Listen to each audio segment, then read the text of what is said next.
Hey, what's going on? It's Bill Burr. It's time for the Thursday afternoon, just before Friday, Monday morning podcast. And I'm just checking in on you. Checking in on you. Seeing how your week's going. Are you staying away from the news, man? Starting that shit. I had a fucking great night last night. Oh, well, good for you, Bill. Glad you had a great fucking night. Why don't you rub it in everybody's faces? I went out and I did a couple of spots. Really like the New York Comedy Club on the Lower East Side, man. Been great room, you know. So I went down there and I don't know. I tried out. I had this new joke I was trying out that I had such hope for. You know, which is always, setting yourself up for disaster when you go on stage. Like, oh boy, oh boy. Whoa, wait till they get a load of this one.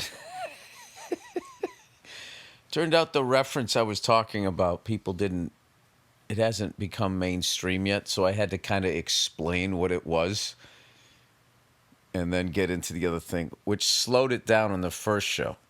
But then I went over to the cellar and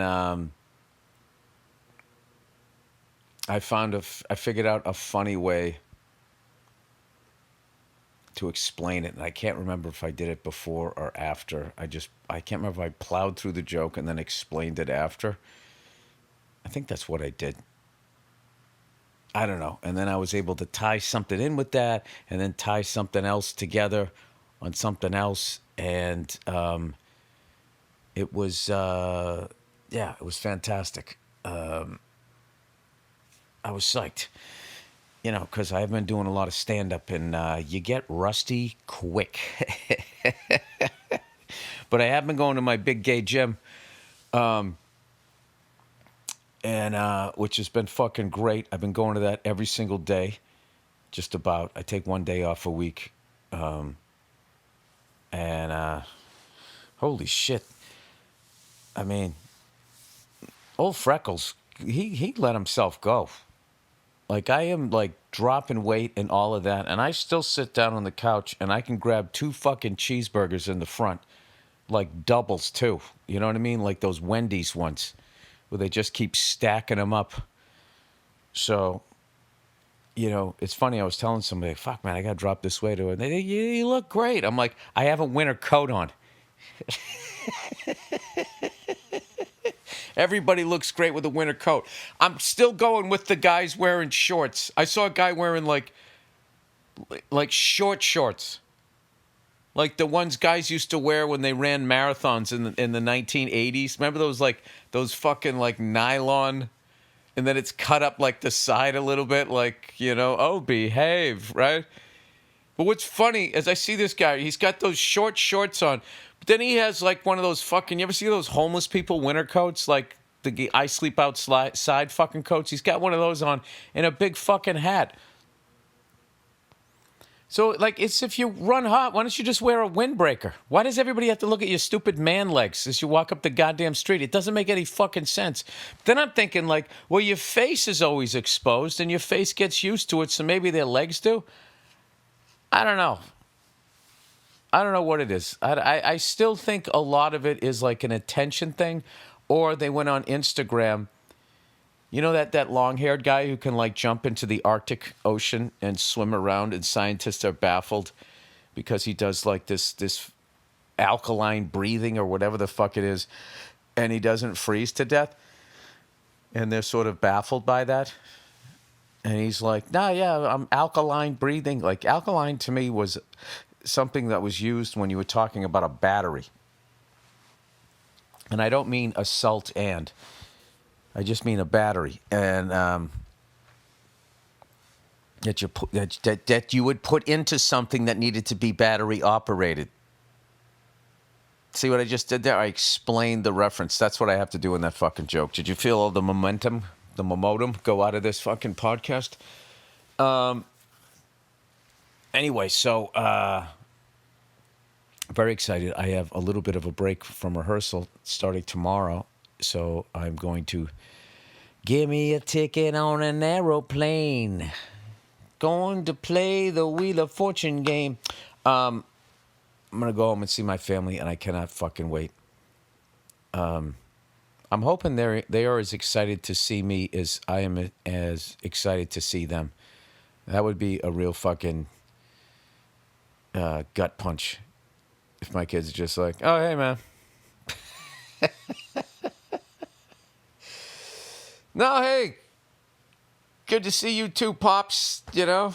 But I thought everyone cared. You know, that would be brutal. So anyway, I'm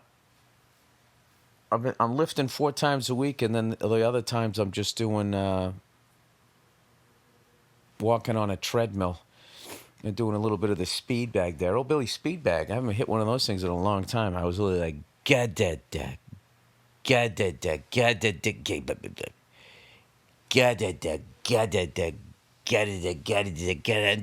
doing it, blah, blah, blah, blah, blah. Get it, a whiff. The whiff is the worst. Get it, a whiff. You fucking feel that jolt of pain in your shoulder. Anyway, so that's basically what I got going on. I've been watching some more 70s car movies. I watched The Driver with Ryan O'Neal and Bruce Dern. Really fun movie. It's just fucking car chases and people fucking being badasses. Bruce Dern plays the cop trying to catch Ryan O'Neal. There's a lot of stiff performances. Bruce Dern's always great, but a lot of, like, I think they were trying to do like some minimalist thing where they pull it off with Escape from New York. I don't know about this one. But like when I was growing up, the 2 guys that I thought were the luckiest guys in the world were Lee Majors and Ryan O'Neal, simply because both of them were Lee Majors was dating Farrah Fawcett first. And there is a picture. Look up, if you want to see the most 70s photo, if you want to know what like, if you were on top in the 70s looked like how great life could be, look up Lee Majors, Farrah Fawcett jogging. It's one of the most amazing photos you're ever going to see. It was like the world was like that, even for a weekend. It was amazing. They're both fucking tanned up, not worried about skin cancer, not even remotely, right? Lee Majors got on the fucking Larry Bird short shorts, and then he has on a matching zip up with no shirt underneath it, and he's doing the Macho Man thing where he's showing off his tan, hairy chest. And then if you watch The Driver with Ryan O'Neal, the whole movie, he is walking around with his shirt, buttoned down to his man cleavage.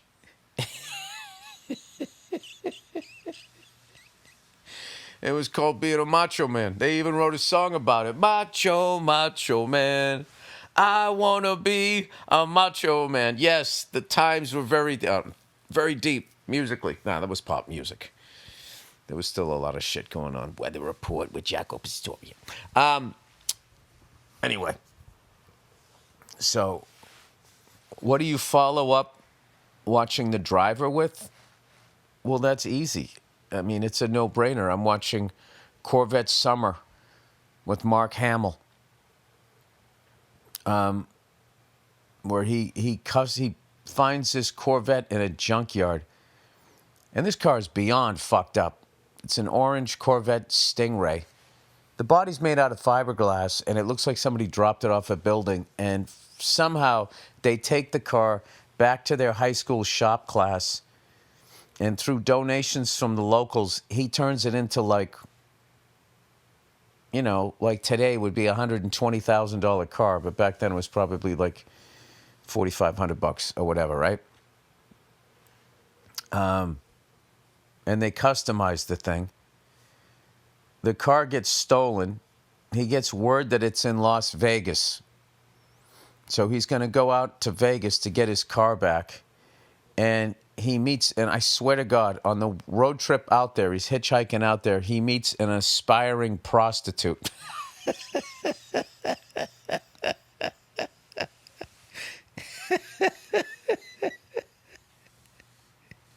One of the best lines in any movie ever. She's like, "Don't you get it? I'm a hooker."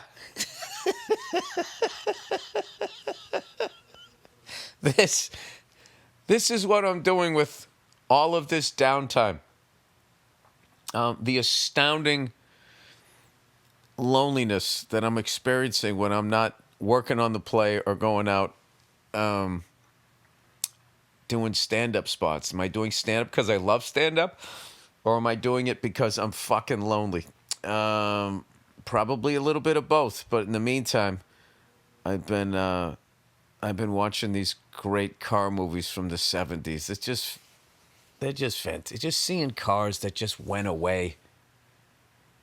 Like the Pontiac Catalina. I remember as a kid, I didn't like the car because I thought the rear end of the car made the car look like it was sad. They did this thing with the brakes where it was like horizontal and then it wrapped down on the side of the car. And it always looked like, like instead of a smiley face, it looked like a frown to me. And I remember telling my mother that when I was a kid. I said, "I don't like those cars." She said, "Why not?" I said, "Because they look sad." And she was like, "Oh, because it looks like a mouth." And then I was all excited, like, "Oh, I said a thing and an adult acknowledged it. This is amazing." That didn't happen a lot in the 70s. And if you want to know why it didn't, go back to that Lee Majors Farrah Fawcett jogging down the fucking street. That was it. That was all of Instagram. All those fucking videos and shit, clips and everything that you watch on Instagram? What have you got? A post? All of those things where you watch it and it's so visually stimulating, you like it, but somewhere in your chest you start getting this sad, depressed feeling that you're not doing enough, or you don't have abs, or you're whatever the fuck it is they're making you feel like, right? Yeah, we didn't have social media back then. We had People magazine and shit like that. And like these fucking photos, once a week they would come out, and all the housewives would be buying up everything from People magazine to the Star and the Inquirer. And they were those are like tabloid ones for like really dumb housewives.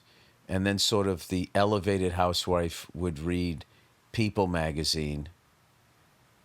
And then the cold, heartless mother would get Time magazine. Those are all generalizations, I'm just saying.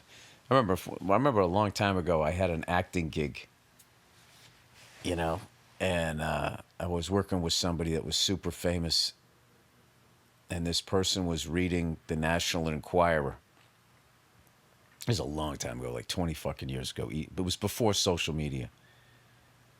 And I was like, I can't believe you're reading that, because like all the celebrities hated that thing because they would say all this horrible shit about him. She goes, "Yeah, I know, but like, as much as they lie all the time," she goes, "they get a lot of stuff right." She goes, "Not the stuff about like aliens and all of that stuff, but like people's relationships. They get that stuff right." I always found it funny how women follow like other people's relationships. Like the way men follow sports.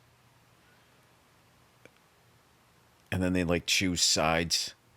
I'm on side so-and-so. I'm on side fucking whatever. It's just like, why do you give a shit?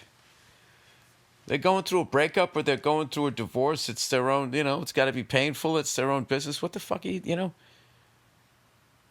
Why don't you watch sports? Gamble away your paycheck on something that is feeling more and more manipulated as the seasons go by. Right? Why wouldn't you? Why wouldn't you do that? Anywho, so my goal is, not to be a fat fuck, and throughout the course of this play, finally take off this. I was saying the other day, I'm getting this COVID weight off.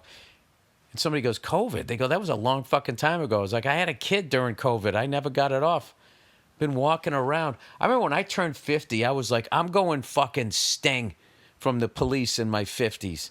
I'm going to be lean and mean. I'm doing fucking yoga every other day. I'm fucking doing this. I'm fucking doing that. And then, like, I was doing great.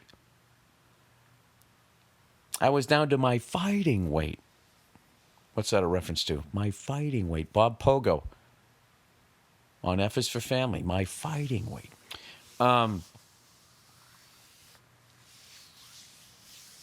Anyway, yeah, I was down to that. And then Bob Pogo, I haven't thought of it. Dave Keckner used to fucking kill us when we were going in, when he was going into the going into the booth. I remember one time he was reading something that we wrote, and he was being all big when Bob Pogo used to yell, and he was in the booth, and as he was doing the lines, it looked like he was doing the backstroke too. He was like flailing his arms backwards. And we were in there watching him do it. Me and Mike Price and David Richardson, rest his soul. Mark Wilmore, rest his soul. We were all in there fucking dying laughing. Anyway, I got down to my fighting weight, and yeah,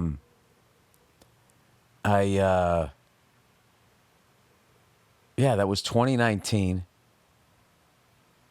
Yeah, and then COVID hit. And, I was like most people. I was like, all right, this will last a week. All right, this will be 2 weeks. All right, come on, guys, let's get it together. Let's stay away from each other, and this thing will burn itself out. Everybody just do what they're saying. Everybody just stay away from each other, and it can't spread, right? Right? That makes sense, right, everybody? No, and it just kept going and going and going and going. And I don't know. So how I dealt with it is I would fucking, I don't know. I started hanging out later and later at night with my wife, and I was fucking eating ice cream sandwich. Oh, that's what I did. For some stupid fucking reason, I went down a rabbit hole, and I remember there was this, when I was a kid, I was living on the East Coast, and they had you had milkshakes and you had fraps, what was fucking better than that when you were a kid, right? Ice cold sugar right to your fucking brain. And my grandparents lived out in the Midwest, and we went out to the Midwest, and we would go to Bob's Big Boy, and they had malts. They had a malted milk, so they would put malt in it, and it had this great aftertaste. And me and my siblings loved these things. So for whatever reason, I don't know what happened. I went down this fucking rabbit hole of reading the history of where the frap came from. It came from like New Jersey, and then it worked its way up to fucking Massachusetts. All of this shit, and the difference between a malted milkshake and blah blah blah. And it just took me back to, riding in a Caprice Classic station wagon, road trip, out to Ohio, Illinois, Michigan. We were going all around out there. We kept stopping at these Bob's Big Boys, and I got a taste for it. So I ended up buying malt, and I went on YouTube and learned how to make a malted milkshake, like this elevated thing.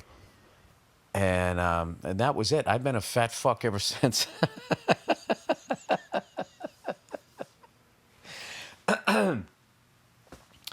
There's a lot of warnings out there about like everything from fucking,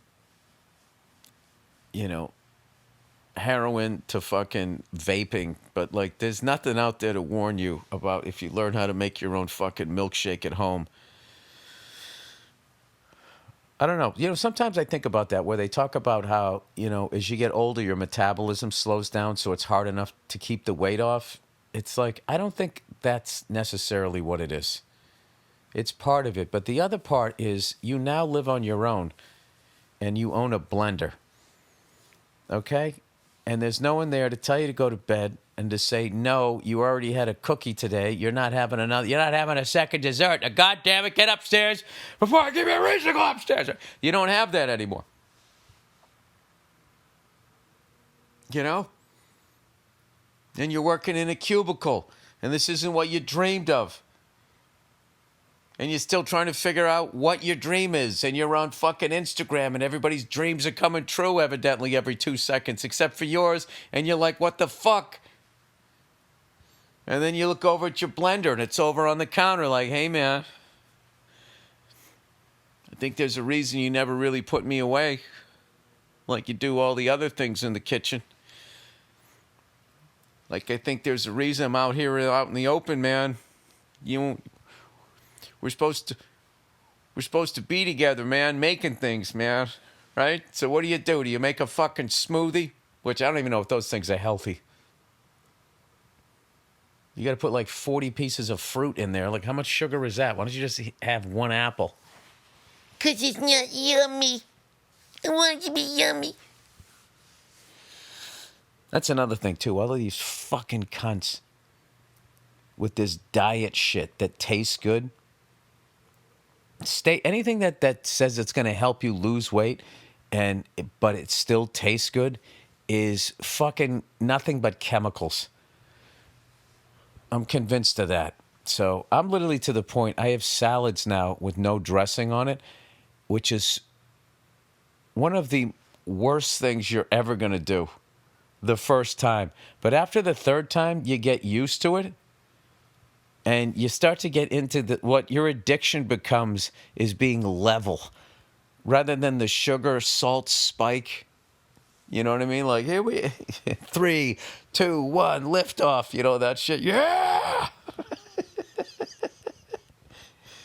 And you just have this boundless energy for about 17, 18 minutes before you come crashing down. You know, right at the half-hour mark, you're like, what does life even mean?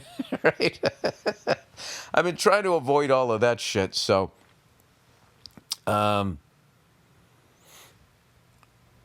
I don't know. It's been going all right. I made my own mayonnaise. I mean, guys, I don't know what to tell you. I am just fucking the loneliest I've been. Like, I used to be able to be this guy, you know, before I fell in love with my wife and had 2 amazing kids. And, you know, yeah, I'm glad. I've discovered I was like, all right, I used to do this. I'm German-Irish. I can just wall off the loneliness and just function. And I'm proud to say I can't anymore. I'm lonely. I'm sad. And, yeah, that's where I am. I feel like I might be going through menopause. I don't know what this is. Anyway. I had somebody the other day, like, just started telling me what it was like to go through menopause, and I don't even know how we got on the fucking subject, but once this person got going, she wouldn't stop, and, you know when someone's just fucking going, and you're not looking at them, you're just sitting there, you know, with your eyebrows up, you know, which is the clear, polite way of saying, okay, I got it.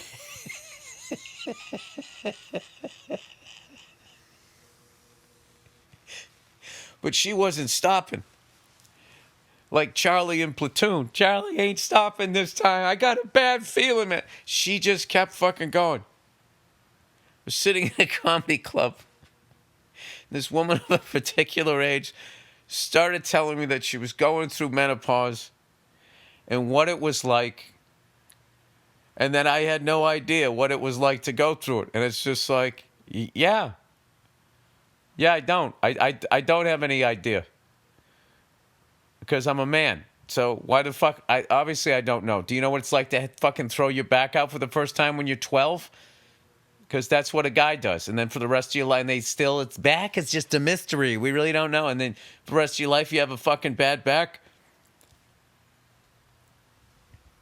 How many women out there do you meet with a bad back? I bet that's happening more and more now that the fucking nerds at the top are just keeping all the money. Do you ever think we would live in a world like this? Nerds. You just got your asses whipped by a bunch of goddamn nerds. Nerds! How great was John Goodman in Revenge of the Nerds? That guy is so fucking effortlessly amazing if he's doing drama or comedy. One of the fucking best, like, off-camera, fucking hilarious things I've seen an actor do. He did in Revenge of the Nerds.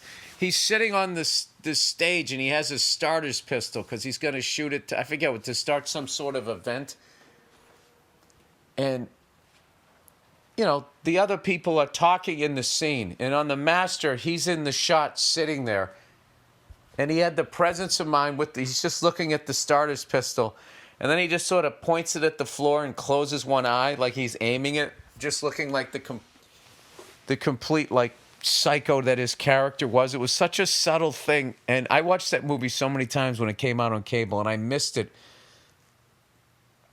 you know, the first 4 times I saw it. And then one of my buddies saw it, and we just died. You know, we had a VHS tape, rented it from the video store. You know, that's another reason why people are so fat. You used to have to go out to the video store, try to get there early and box people out, you know, so you could rent Top Gun before it was sold out. Now you just turn on your fucking TV. I don't know what I want to watch. Scrolling.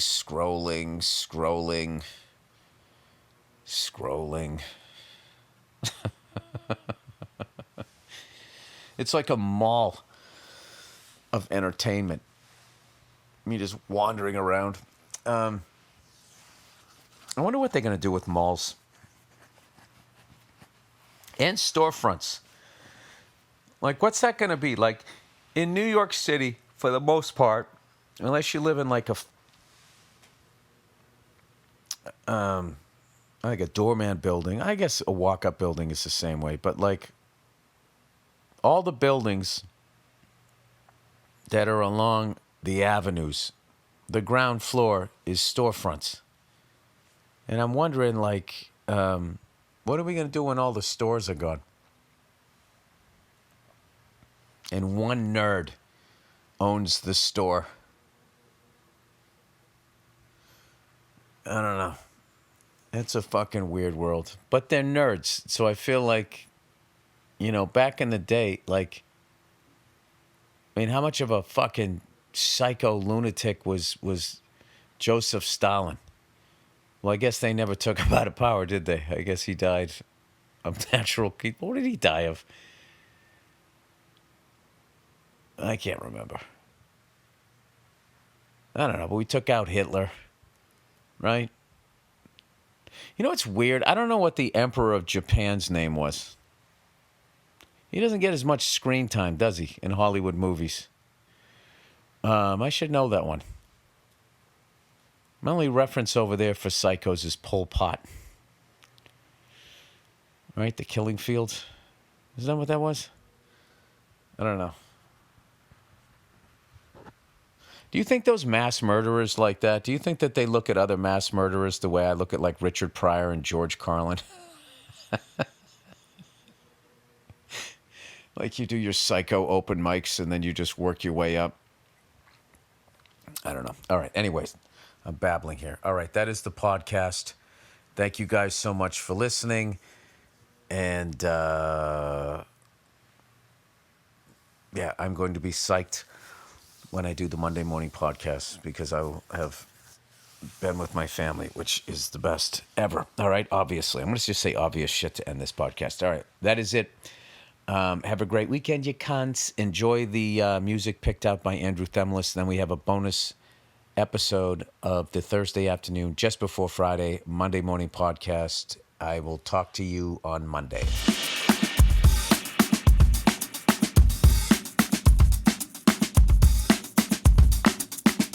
Hey, what's going on? It's Bill Burr, and it's time for the Monday morning podcast for Monday, February 20th, 2017. What's going on? How are you?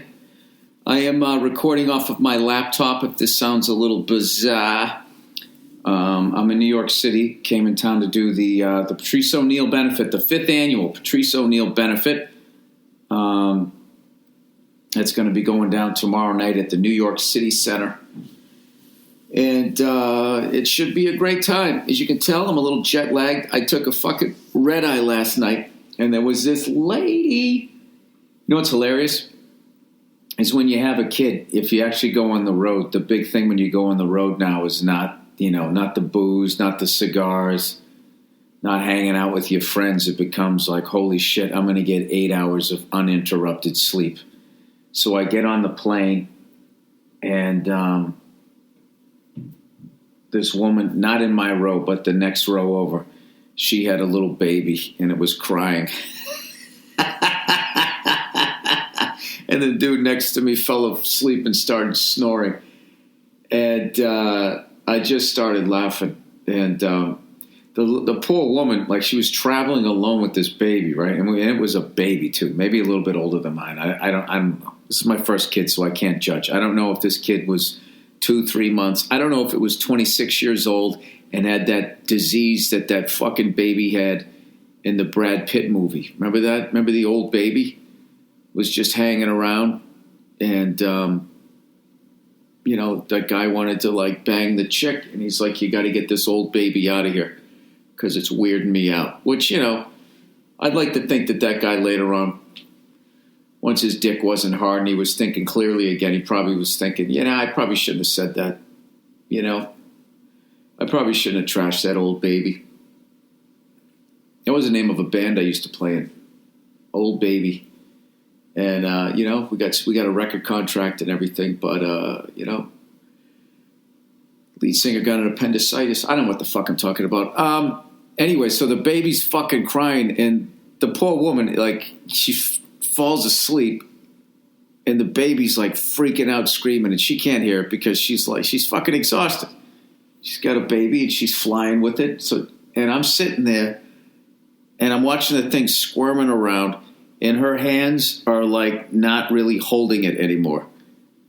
So now it's like this situation, like, is this lady gonna drop that fucking baby? So I'm staring over there. I'm sure other people were looking at me thinking I was giving her the evil eye because the baby was crying, but I wasn't. I was just, I don't know what the fuck I thought I was gonna do because I still had my seatbelt on.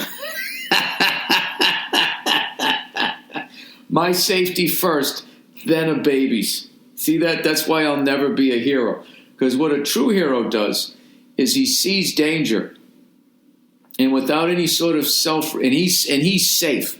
You know what I mean? That's to me is a hero. Like if you're in a fucking bank, right? And these guys come in with guns and they go to rob the place and they say we're gonna blow everybody's fucking brains out, and then you act on that. You're not really a hero to me. Okay? Because at no point in that scenario were you safe. All right? You were immediately in the situation. So no matter how you slice it, no matter how many fucking people you saved, at the end of the day, you were motivated to save your own ass. And everybody else getting saved along with you is, that's just collateral damage. I mean, it's positive. But if you're outside the bank, you're like, holy shit, I'm out here. I'm eating a bacon, egg, and cheese sandwich, getting ready to go for a run, fuel myself up. You're stretching your fucking hammies, and all of a sudden you see, I don't know, you look at one of those fucking giant bank windows, you see a robbery going down, and then you go in there with your Larry Bird short shorts, right? And fucking try to stop the rob. Then to me, yeah, that's like, you know what I mean? You know that there's like the Hall of Fame, and then there's also, people who literally have like their own wing of a Hall of Fame. Yeah, to me, that's like, that's when you get your own wing. But if you're already in the shit, I can't remember what the fuck I was talking about, to be honest with you. Yeah, okay. Not a hero, right? So I finally sort of flagged down the stewardess, and she goes, yes, what can I get you? And I said, how the fuck did I say? I said, can that baby fall? And she started laughing. because she thought I was being sarcastic, like I was upset with the baby crying, and she thought I meant like, can that baby fall on the ground and shut the fuck up? And she was like taken aback, but she also laughed, which to me immediately made her really cool. That she could laugh thinking that some guy was just being sarcastic, being like, can that baby please fall on the fucking floor of an airplane, knock itself out so I can get some sleep? And I was like, no. I'm concerned that it's going to fall. So she kind of went over there to make sure the baby was all right. But I don't know. I'm a changed man. My urge was to go over and hold the baby. What's happened to me? I'm becoming a fucking softie. You know? I actually, I told you before, I never got mad at babies crying on airplanes because I always felt they were just expressing exactly what I was feeling. There's no way to get on an airplane and at some point, unless you're going on some fucking great vacation. But if you're getting on there and, you're going back to see the relatives or it's some business trip or something like that, and you just see some wide body coming down the fucking aisle and you're praying to God the person's not going to sit next to you, but they're gonna. Something's going to fucking happen. It'd probably be really good for your life expectancy if you had access to your emotions that you could just break down crying. God, I would love to. Can you imagine get up on a fucking plane and there was just the 300 adults in there just crying like babies? Yeah, that'd probably be a nightmare. But there's a part of me would think that was awesome. Anyways, I don't know what the fuck I'm talking about. So I'm telling this fucking story in the wrong way. I actually yesterday I did. I presented at a Hollywood award show. Old Freckles, the big fucking phony himself, went all Hollywood. Rented a tuxedo. Shout out to Mr. Tux on Wilshire Boulevard. What was I going to say? Yeah, I had to do the present thing, and I just sort of wrote something. And I quickly, when I got to the Writers Guild thing, I immediately was like, wow, I should have not just written what I'm going to say once. I should have gone over this a bunch of times. So I just was kind of going over it in my fucking head. And, I thought it was just going to be a bunch of writers, but there was some, like, actors there and shit. Like, Denzel was there, and who's the other guy there? James Woods. It was like, I don't know. There was like serious fucking people there. The thing was, when you go up in front of a bunch of writers, like no matter what they've accomplished, you don't know what they look like, so you can't get nervous. Like someone could literally have been sitting there and they wrote the best picture Oscar winner fucking 9 years in a row. Well, 9 years, I know what they look like, but whatever. They could accomplish shit like that. You have no fucking idea who they, like for the whole night, they were just pulling people out of the crowd. And I would be sitting there going, I don't know who this guy is. And then when they would say what the fuck they did, I was like, Jesus Christ. So with every person they pulled out of the crowd, like, I don't know, I just felt like the pressure was getting more and more. And I just kept muttering to myself, this is it. This is it. One and done. I'm never doing one of these fucking things again. This is not my thing. I don't know what the fuck I'm doing here. This is stupid. These people are smart. They're accomplished. Like the shit that, some of the fucking people in the crowd, the stuff that they do, what it takes to write a movie and actually get it made and then get that fucking giant rock up the fucking hill, as opposed to me who just, hey, here's a shit joke. I think I'll try this, as I'm riding over on the subway to a club. I don't know. It just kept getting bigger and bigger and bigger. And Patton Oswalt hosted it. Fucking murdered. His monologue was great. His monologue was so great, I kind of forgot that I had to go up. I was just sitting there as a fan enjoying it. Fred Armisen was there, and he went out and somehow gave his credit card information. That's what he did before he said the nominees, and somehow he made that fucking hilarious. And once again, it just made me feel like, why am I here? I shouldn't be here. So I'm finally waiting to go up, and James Woods is giving some sort of Lifetime Achievement Award to Oliver Stone. Thank God this shit wasn't televised. Which is also fucking, somebody made a reference to that. Like, nobody works fucking harder than those guys, and they won't even put it on TV because nobody knows what they look like, I guess. So he tells the whole fucking story of being best friends with Oliver Stone for 35 years, and I have to go on after this shit, and that's what I just kept thinking. I started looking at my watch the way I used to back in the day when I would do nooners, which is a stand-up expression for basically you're doing a college gig, and the show is essentially at 12 noon or 1 in the afternoon. It's usually in a cafeteria, and it is a fucking nightmare. You go up there, and you have to do an hour. You have to stand in public in a fucking college cafeteria in front of, like, God knows how many, 300, 400, 500, 600 fucking college students who have no idea that there's going to be any sort of performance. Forget about a comedy show. And, like, the level of just fucking, like, I think it's like, it's really hard for me to be humiliated now after doing enough of those. Like, you just get so walled off. You just accept it. You're like, okay, my life is going to suck like it's never sucked, starting in about 3 minutes. However, in an hour and 3 minutes, I'm going to be back in my rental car, and I'm never going to see these fucking people again. That's the mindset I used to go into. I used to go up there, and I used to just psych myself up to be like, how hard can I commit to these jokes? How big of an ass can I make of myself? And just to try to not give into the horror / negative vibe of the situation. Because if you did that, I learned the hard way, you were going to burn through an hour of material in like 17 minutes. And you were going to be angry, and your agent was going to get a call. So anyways, James Woods is going on and on and on. He brings up fucking, and I don't mean that in a bad way. It's just that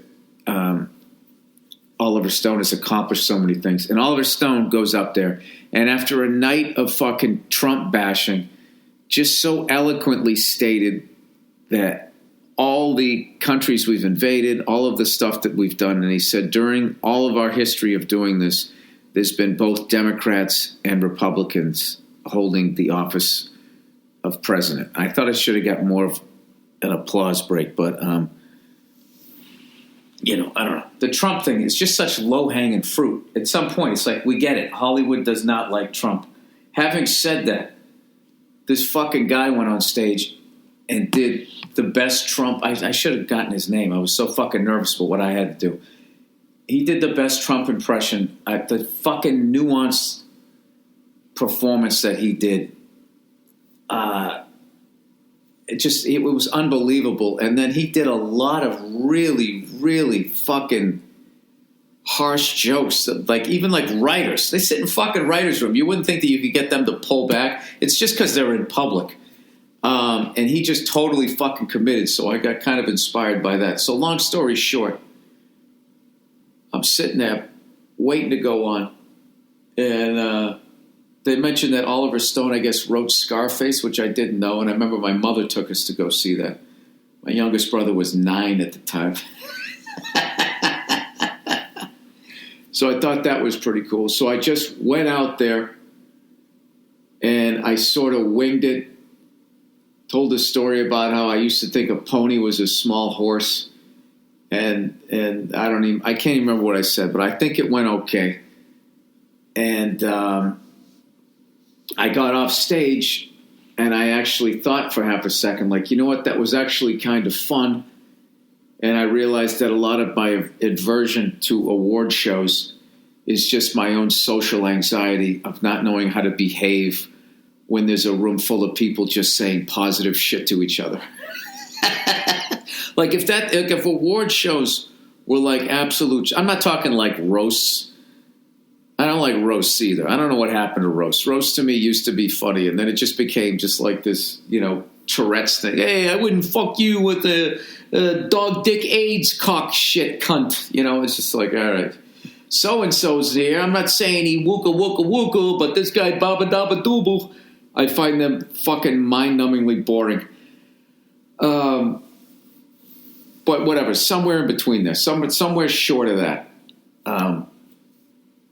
If it was totally negative, I would have been comfortable. So I don't know what the fuck that says about me. So I figured out what my hang-up was with the... I will say, though, I still will never get past listening to fucking people talk politics and fucking the environmental issues and all of that shit. It's just like everybody knows. We already know this shit. We already know it. You're not going to inspire anybody. Like, you know, I kind of gave a shit about the environment, but then when that guy from fucking Third Rock from the Sun said that shit about Antarctica, I was like, wait a minute. This is an important issue. I don't know. Maybe I'm just a negative cunt. Well, I am a negative cunt, but I'll never be able to get... I just think that's just like some, like... It's like the Beyonce thing. You know what I mean? Like, I never would have thought that somebody could, like... exaggerate the magnitude of creating life, but somehow she's done it.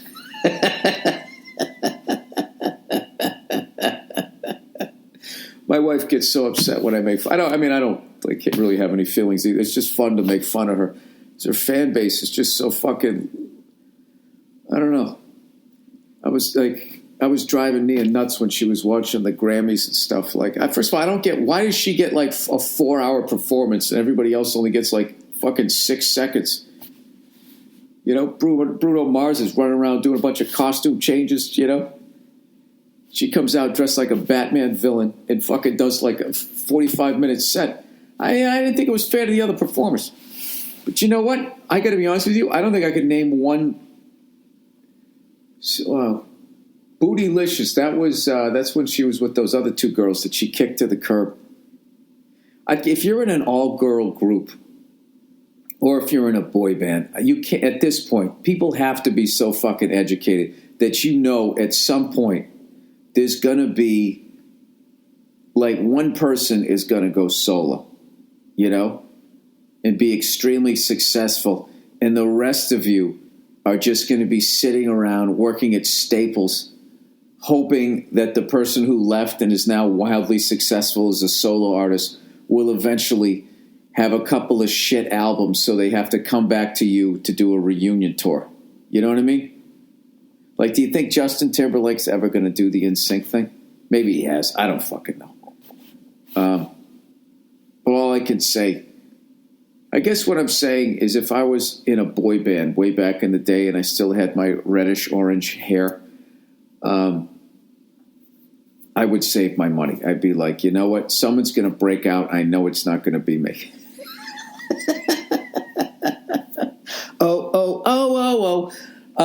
Anyways, how far into this podcast are we? I got to check the fucking timer. Hey, how about fucking the Boston Bruins? We are undefeated with our new coach. I don't even know if it was Bruce Cassidy or Butch Cassidy and the Sundance Kid. I already forgot his fucking name. I've been so goddamn busy. Hey, you know what the best thing about having a baby is? Dude, you can watch so much fucking sports in the first 3 months before they learn how to crawl around and shit. Every morning. It's like my daughter is like my new best friend. I mean, that was going to happen anyway. Sorry for the extra noise. I was setting the laptop down. My daughter's my new best friend. Okay, aside from the obvious that she's my blood, she's my daughter and everything, but just like on a real level, she's my best friend. I probably have watched like 20 games with her already. Every morning, right? The lovely Nia, you know, she's exhausted because she still has to breastfeed at night. Well, I just have to wake up, you know, and change a diaper every once in a while. Sorry for the hiccups here. So in the mornings, I try to give my wife like 3 hours at least. You know what I mean? Like, I got it down where if she just feeds her, I can take her and then I can have her. And you know, I have a little fucking bottle, you know, to feed her. I can go 3 hours. I can keep her calm for fucking 3 hours while My wife sleeps and all that type of stuff. So what I do is I just tape games. And every morning we come upstairs and I just put her on my chest and I just sit there and I watch games with her. And if she starts to cry, you know what it is? It was what's been working for me. You know those giant exercise balls that people use for core strength? I just get on one of those and I just fucking bouncing up and down on the thing. It gives them the feeling of weightlessness or some shit. And if they start crying when you're doing the bouncing thing, because it's killing my fucking back, right? I just go fucking crazy big air. Then they're just like, you know, it makes them almost like when a dog wants to kill somebody. And if you just make a loud enough noise and they fucking looks in another direction, it just they completely forget that they wanted to kill somebody. Babies are like that. If they start to cry, if you get their stomach to drop, they kind of go make this face like, whoa, you know, their eyes get big and shit. And then they just kind of get into that vibe. And then you just slowly get it back down, 2, 3, 4 repetitions back down to the level that you have it and they don't cry. And then eventually they fall asleep. Then I got the fucking game on. And I've watched more fucking college hoop since going to that Duke UNC game. I've been, you know, obviously started taping all the Duke games. I watched Duke Virginia. I missed them against Wake Forest yesterday, but I got all the rest of their year. I think they got Syracuse on Wednesday, then they got University of Miami, and then Florida State, and then they play UNC again, March 4th. And even if you're not a huge fan of fucking college basketball, you got to watch that one. I watched Kentucky, Georgia, saw Georgia lose another heartbreaker. I watched Wisconsin, Maryland, which was fucking so boring. I went into my fucking DVR and I had taped UNC Virginia, and I watched that one instead. I watched that fucking kid. What's his name? Number 44 on UNC. The fuck is his name? It's alliteration. Justin Jameson. No, I can't remember his fucking name. I fucking sleep deprived here. Totally gotten into that. Been watching the NHL, and because of the All-Star break, you know, the Celtics gave me a break, you know, because they were on the All-Star break, and I got to watch a bunch of college shit. So, anyways, I landed here in New York, slept the whole fucking flight. I had my eye mask and my earplugs, and I was all good. That lady didn't drop that baby, and everything was fine. You know, nobody tried to hijack the plane. Everything was good. And I get in the car, taking the cab ride over to the hotel, and they had Trump on the radio. And it's just that fucking guy, man. Jesus Christ. He was talking about some terrorist thing that happened in Sweden. He goes, I mean, this happened in Sweden, people. Sweden! He yells Sweden again. He just sounds like I cannot fucking believe. I can't believe that this guy is president, and I cannot believe that he's so successful at it. In that he's just implementing everything. Like, I didn't know you could just go around Congress with these fucking executive orders, man. It's fucking hilarious that he's found yet another. This guy is like if there's like a Hall of Fame for finding the loophole, I mean, he really is like, he's a fucking genius. I just wish he was more stable because, you know, Hillary would have scared the shit out of me in a much quieter, dignified way. And not even dignified, just as far as she knows how to give a fucking speech. But I don't know. The day he stops reacting to people saying shit about him at award shows, I think I'll feel a little more comfortable with the fact that he's, you know, in power. This is like the most simple and basic thought I've ever had in my life, right? Is they keep talking about how the tensions, you know, that if Russia was actually in communication with Trump and Europe's all nervous because Russia's fucking doing whatever over there and blah, blah, blah, blah, blah. And these guys are thinking this and these guys are thinking that. And I just was thinking like, hey, why doesn't everybody just fucking relax? You know? And I don't mean you. I don't mean me. We're just regular. Everybody's just walking around, you know, living your life, getting a fucking newspaper. Why don't these cunts up top, why don't you just fucking relax? I know this is way too overly simplified, but like I would have no fucking idea what another country was thinking or planning to do if you weren't yammering about it. All right? And if the other people on the other side weren't yammering about what the fuck we're trying to do, you know? Why don't we just everybody just stays home? Where's your country? You fucking stay there, right? I don't mean refugees. I just mean leaders in your armies. Just fucking stay there. We bring our guys back.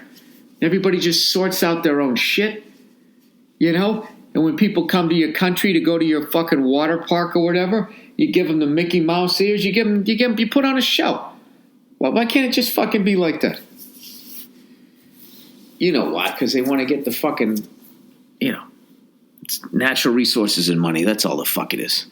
That's all it is. I don't give a fuck about any of that goddamn rhetoric. That's why the fuck they're doing it. And all they do is sit there scaring the shit out of you. I just wish everybody could, like regular people, just collectively, all at the same time, be like, and fuck it. Yeah, exactly. Fuck it. Fuck everything you're saying. Fuck wars. Fuck all of this shit. If you fucking rich cunts have a problem with each other, why don't you sit down at your yacht clubs and try and fucking work it out, you know? Play a game of seven fucking something stud, whatever I'm not a card player, whatever the fuck it is you do, you know? Enough with the blowing up of people and shit. Yeah, I don't know. I know, it's completely oversimplified, but like, yeah, sometimes when I think about having mind control, like that's what I think of doing. I just have, you know, when like people on the terrorist groups all the way to our country start saying we're going to go to war, it's just like, yeah, no, we're not. Alrighty then, and then just see what the fuck they would do. I think they would literally lose their fucking minds. They wouldn't know what to do because they'd just be like, well, now what? What am I going to do? If I'm not out there trying to get more, what am I going to do? Sit here alone with my own thoughts? How many do you think would actually take their own lives? Like, take that fatty over there in North Korea. I'm really in over my head, by the way, if you haven't realized it. This is like Meet the Press with no press or information. It's the same thing. I'll probably get sued by that program for ruining their format. That fat cunt there. You know, old softy there. Doesn't have a whisker on his fucking face. Like, you know what I mean? Like, you ought to be able to grow a fucking crazy beard, man. You know, that's one thing I'll have to commend that. I don't even know his name. Kim Jong-il? Is that his name? Or is it Kim Jong-il Jr.? Sonny Boy? Frank Sinatra Jr., whatever the fuck his name is over there. Like, the fact that he can't grow a beard and he still has people scared shitless. You know, like, what if they could just collectively over there, everybody just be like, yeah, dude, we don't give a fuck anymore. Right? And everybody just goes about their business. He still gets to live in that big fucking house, but nobody listens to him. Like nobody will kill for him anymore. No army will do anything, but he still gets to keep the giant fucking house. Like, how fucking freaked out would he be? You know? Nobody really goes over, talks to him or anything, so eventually he has to come out and go to like a farmer's market. You know? And then you don't talk to him. You force him to acclimate himself socially, you know, like anybody else would if they were the new guy in town. If I had mind control, that's what the fuck I would do. Would I? I don't know. What do I would probably do some evil shit. If you could control the entire world's fucking brains, yeah, I don't think I can handle that power. All right, fuck that idea. That was a dumb idea. All right, let's read some fucking advertising here for this week. All right, there we go. Jesus Christ. I'm done with that shit. Sorry for setting down the fucking laptop. How much time are we up to here? 38 minutes. Perfect. It's time to start reading some letters. Before I do, I want to thank everybody the night before the Patrice O'Neill benefit, for everybody that has bought tickets once again. And we've been able to keep this benefit going. And I cannot even begin to tell you how much this has helped his loved ones. It's just been such a great thing, and as sad and tragic as it always will be that he passed way too soon, just all you guys stepping it up every year and seeing like just how much that has changed and and help the people that he was helping out when he was alive. It's just, I can't thank you enough. All right? Okay. Friday the 13th bullshit. Oh, this is in regards to, I was talking about that, like, why is Friday the 13th unlucky rather than Monday the 13th? So this person comes to me with this. It says, Bill, with regards to your podcast involving Friday the 13th, the main superstition that spread was amongst sailors during the late 17th century who considered setting sail on any Friday to be a bad omen. And given that most people, including pirates, were God-fearing Christians, the 13 relating to the Last Supper being the night before Jesus died, according to historical hearsay. The 13 relating to the Last Supper the night before Jesus died. Were there 13 apostles? There was 12 apostles plus Jesus. That was 13. If the 13th fell on Friday... Well, first of all, I don't understand. Why did sailors wait until the 1700s? They waited 1,700 years minus 32 years, so they waited 1,668 years. People have been sailing for fucking ever. They were sailing back in Jesus' day, right? Well, I guess there was no fucking social media, so it took a while for the story to get out. I don't know. Anyways, if the 13th fell on Friday, most docks and ports would be emptied out as sailors believed this to be the greatest ill omen there could possibly be, and for reason enough not to work on the day. Or get out of bed, for that matter, as most people of that time hung crucifixes over their bed and believed it to be the safest place in the house. Now, I'm going to say most people didn't do that. You know what I mean? I would just say, like, if back in the day, if TV news existed, those were the people's houses that they would go to. And they would try to scare the shit out of everybody about Friday the fucking 13th. But I think that there was a lot of fucking people back then, even back then, that were just like, dude, are you fucking... There was people back then that said, Jesus, shit never happened. And they said, it's a couple of pieces of wood. It makes the shape of a cross. It's not like some holy fucking thing. I imagine there was plenty of people. Granted, they probably got lit on fire if they said some shit like that. I have no idea. So anyways, it sounds pretty basic now, but back in the day, people simply didn't know any better. If you fell sick around a Friday, you were unlucky. Around a 13th of a month, also unlucky, but the two together somehow was much worse. Dipshit ancestors. They just lack the information. Jesus Christ. What about us? We're the smart ones ruining the fucking oceans? The Great Barrier Reef is dead. You know, they didn't fucking go. They would have killed it if they had the fucking opportunity. You know what? They're the same dipshits we are right now. All right. Canadian bus beheader. Oh, you know what? I meant to look this up. So did you hear about this guy who beheaded and ate another guy and they set free? How the fuck is he allowed free and why wasn't he executed?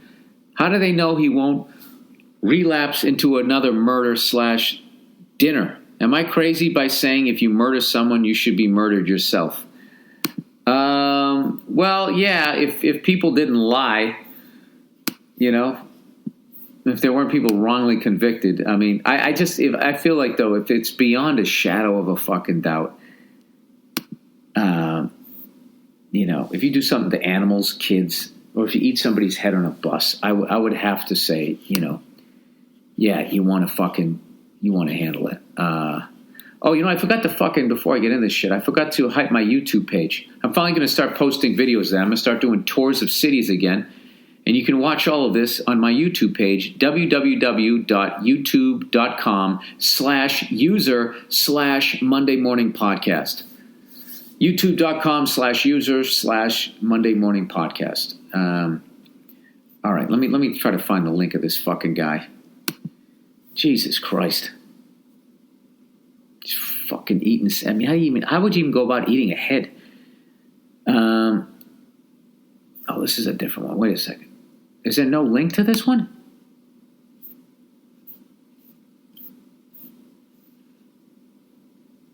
What just happened here? Oh, I do have a link. I'm sorry, guys. This is usually where I'll try to hit fucking pause so you don't have to go through the torture of this. All right, there it is. There it is. Okay, here we go. Canadian man who beheaded bus passenger granted total freedom. Winnipeg, Manitoba, a.k.a. Winterpeg, home of the Jets. A Canadian man who was found not criminally responsible for beheading and cannibalizing a fellow passenger on a Greyhound bus has been granted his freedom. He cut somebody's head off, fucking ate it, and wasn't criminally responsible? Well, who was? Manitoba's Criminal Code Review Board announced Friday it has given Will Baker, formerly known as Vince Lee, well, thanks for fucking up his identity, an absolute discharge, meaning he is no longer subject to monitoring?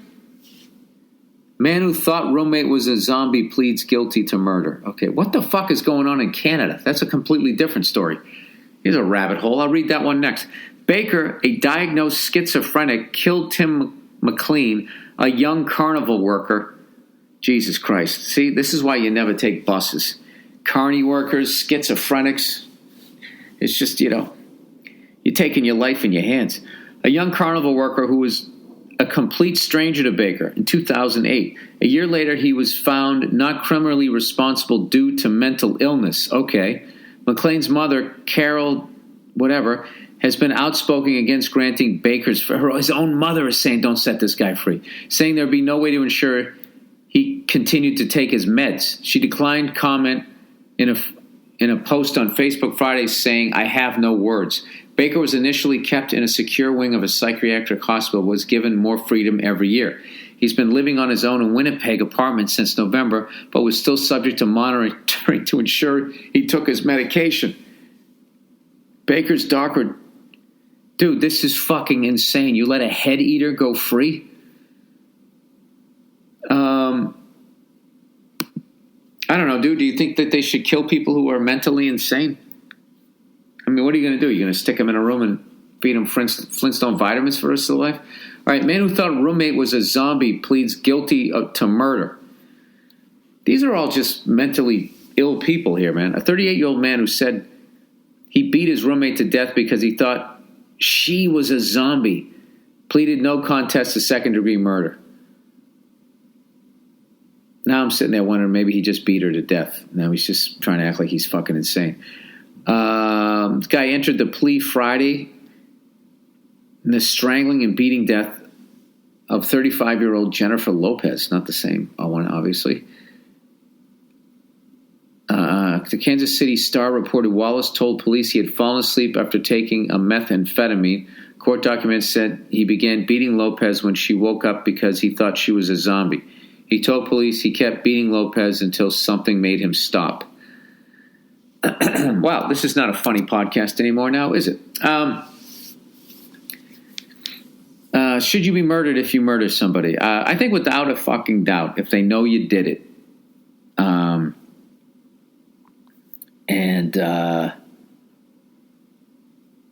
Yeah, I don't know.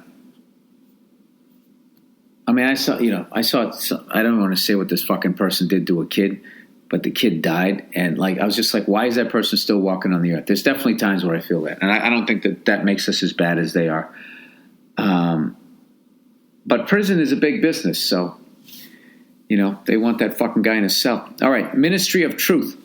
Hey there, Billy. Hey there, Billy of Rights.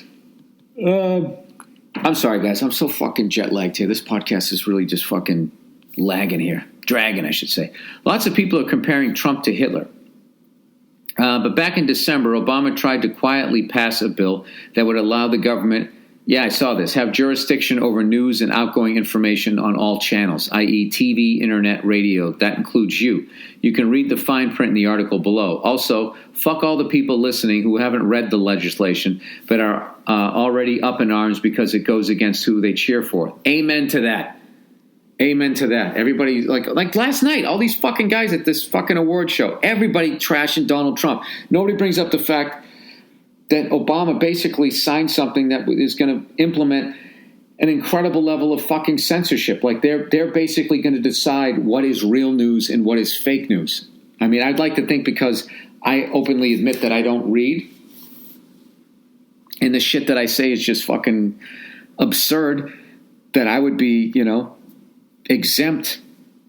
But who knows? But like, people with blue ties do this shit all the fucking time. And that's what kills me about people who wear red ties and watch Fox News and the Hollywood people. Like, they just cannot see the bullshit. It's like listening to a fanatic Red Sox and Yankee fan. You know what I mean? Giving each other shit for buying titles and fucking abusing steroids. And it's like, no, we both did it. We both did it. We should hang our heads in shame collectively. All right, let me see if I can find this article. I don't really even want to fucking read this, because this is just so fucking... let's see. Today, I have signed into law S.2943, the National Defense Authorization Act for the fiscal year 2017. This act authorizes fiscal year 2017 appropriations principally for the Department of Defense and the Department of Energy national security programs, provides vital benefits for military personnel families. Okay, blah, blah, blah, blah, blah, blah, blah. And where do we get to the...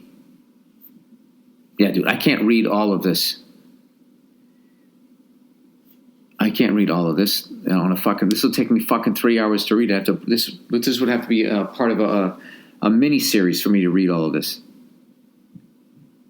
Okay, here's some shit in bold. The first priority is developing a whole of government strategy for countering the foreign propaganda and disinformation being waged against us and our allies by our enemies. Now that reads great, but it's basically, they want, listen to our propaganda, not their fucking propaganda. Our version of what's going on is right, and their version is wrong.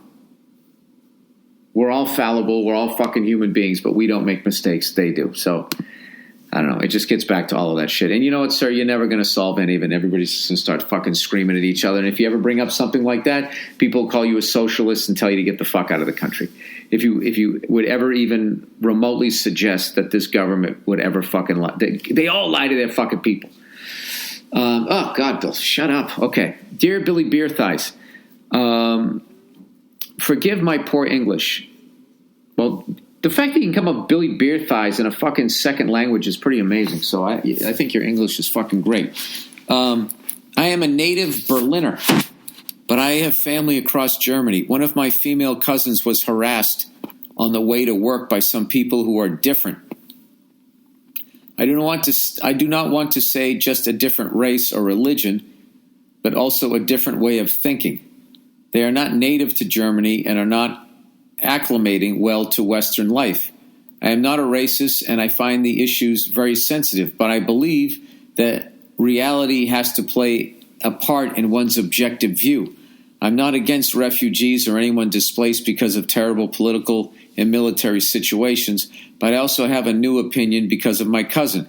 She is okay, but had 19 stitches in the back of her neck and head from a bottle thrown at her because she was a woman walking alone at night.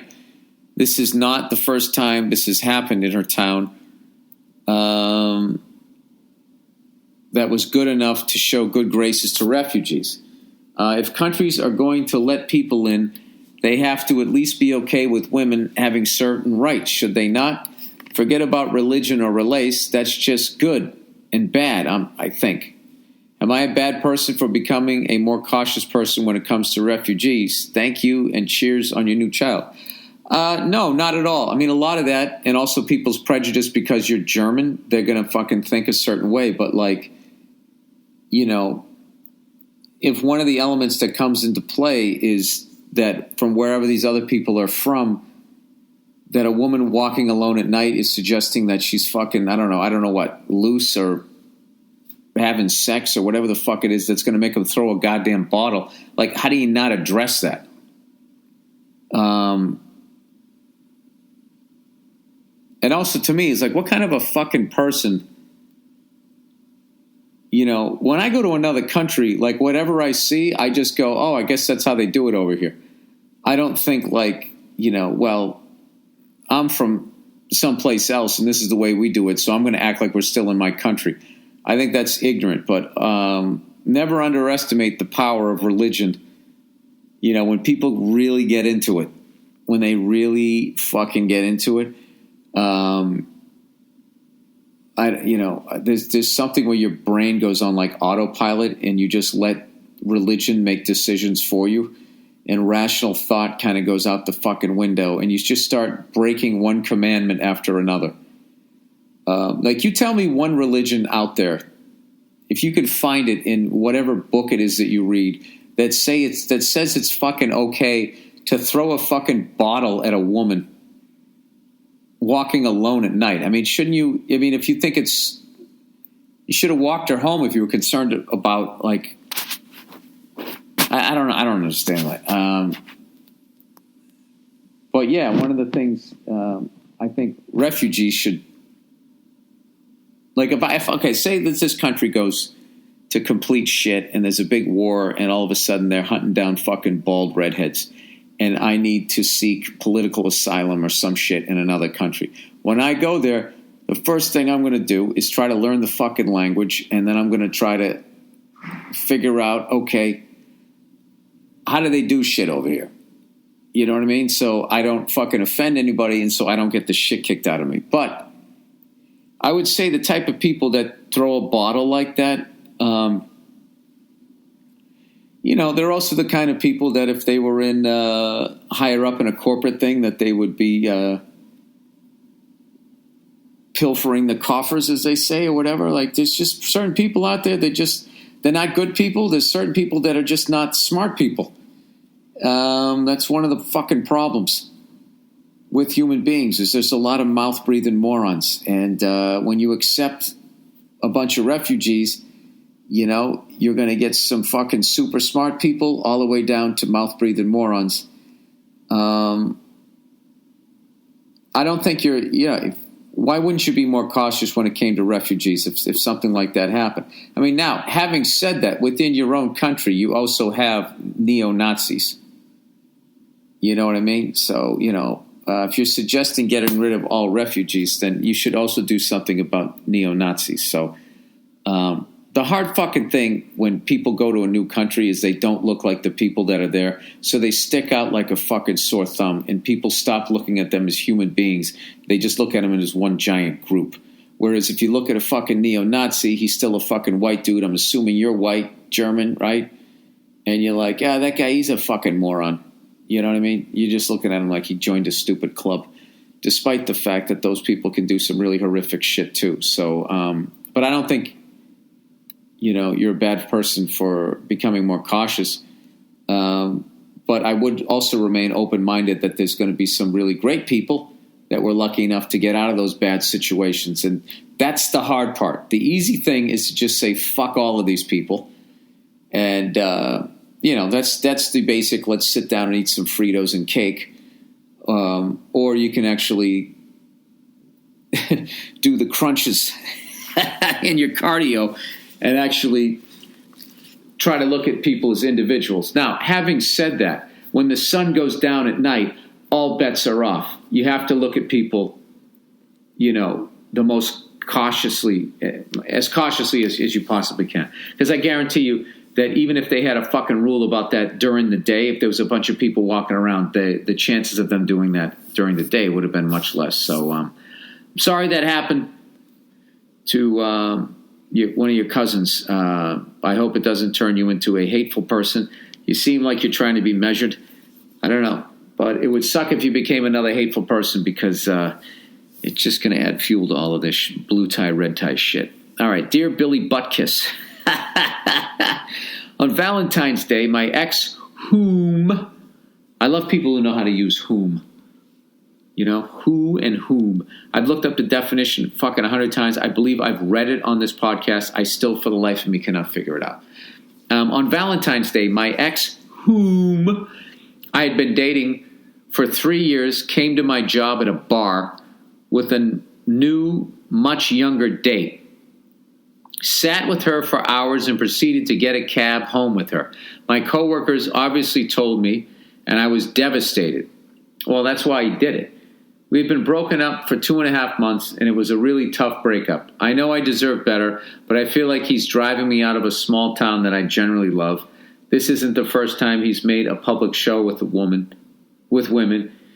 At this point, I just want to move and start over. What is your take? My take is that you're a lucky woman.